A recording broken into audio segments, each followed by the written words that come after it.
everyone, welcome to Guide to Fluency. If you've been considering learning Italian, you likely wondered about the difficulty. You may assume it's a simple melodic version of Spanish, a belief rooted in their shared roots as Romance languages.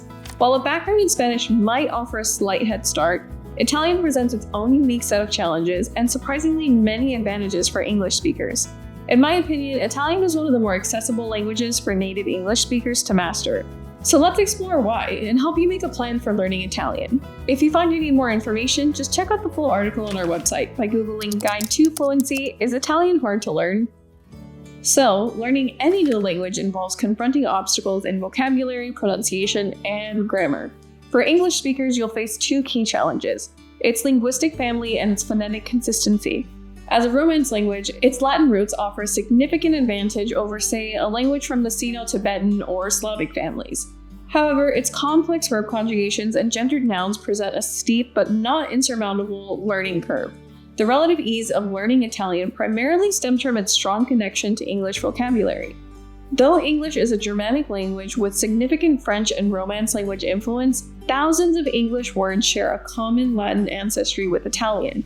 This results in a high number of cognates, words that are similar in both form and meaning, making initial vocabulary acquisition faster and easier than other languages. For example, banana, radio, elegante for elegant, difficile, difficult, and serio, serious, are instantly recognizable. This lexical overlap helps build confidence early on.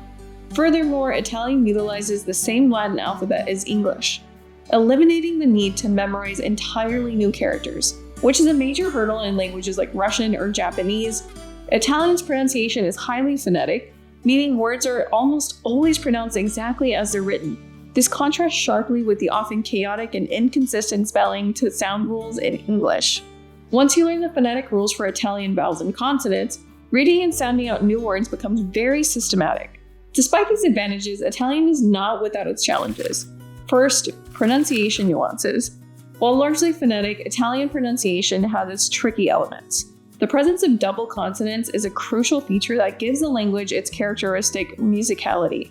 The difference in meaning between fatto, meaning fate, and fatto, fact, rests entirely on pronouncing the double T with a slight pause and emphasis.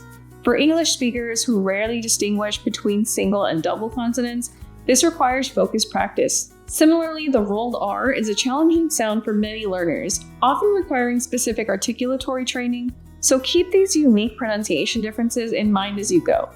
Second, grammatical complexity. The primary source of difficulty in Italian is its robust and complex verb system. When conjugating words, Italian verbs must be conjugated for 6 different subject pronouns: io, tu, lui, lei, noi, voi, loro, not 7, as the polite you, lei, uses the third person conjugation. This is harder than English, which uses a relatively simple system.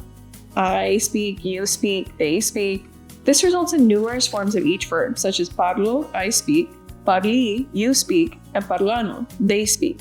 For tenses and moods, the complexity is compounded by a wide array of tenses: simple, compound, conditional, and more.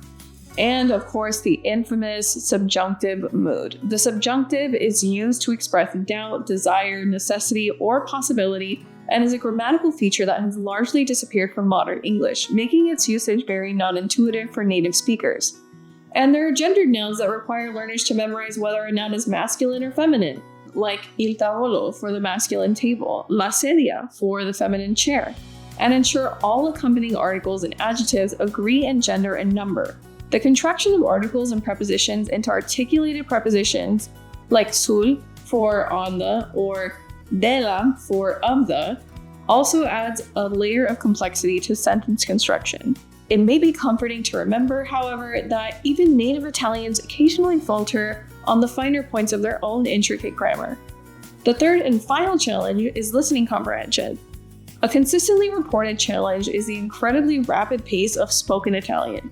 To an unfamiliar ear, words seem to blend together, making it difficult to isolate individual words and phrases. This is often exacerbated by regional accents. Developing listening skills requires significant exposure, and it's perfectly normal to need to ask a native speaker to slow down by asking, per favore, rallenta. Now that you have an idea of the difficulty, here's a few suggestions for making learning Italian manageable. Focus on consistency. The most important factor in overcoming challenges is consistent daily practice. The key is spaced repetition, a learning technique where new information is reviewed at increasing intervals. There are many apps out there that can do this for you, and to address the challenges you'll face head-on with Italian. We'd suggest apps like Pimsleur or Rocket Languages. Both are great at exposing learners to spoken Italian, and utilize speech recognition technology to help you fine-tune your pronunciation. You can subscribe to Pimsleur for just $15 a month for audio only in one language, or $21 a month for all languages included. Rocket only offers lifetime plans, however, but you can usually find a discount for half off or more. I'll have links to our reviews on both of these apps below, along with the latest promos and discounts we can find for either of these. So be sure to check that out if you're ready to start learning Italian. Next, just embrace the immersion. While full-time immersion in Italy is the gold standard, you can create a highly effective home-based immersion environment. Try watching shows and movies in Italian with subtitles, or enhance your passive learning time with an app like Englsih that adds a ton of learning tools to many shows and movies in the Disney Plus and Netflix catalog. The link to our review on that program will be below as well. So that's about it for this video, but before I wrap up here, I want to mention that here at Guide to Fluency, we're on a mission to help 1 million people learn a second language. As part of that goal, we give away a free language learning subscription to one lucky subscriber.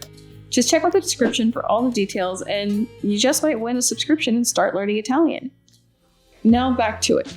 Though Italian can seem daunting with its demanding verb conjugations and quick conversational pace, the benefits of shared Latin vocabulary and clear pronunciation rules make it a highly rewarding and relatively easy language for native English speakers to learn.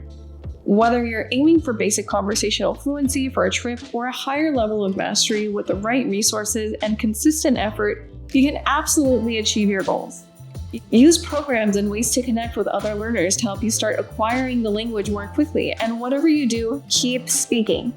Anyways, that's all I've got for you today. Be sure to like, comment, and subscribe for more language learning content. Till next time.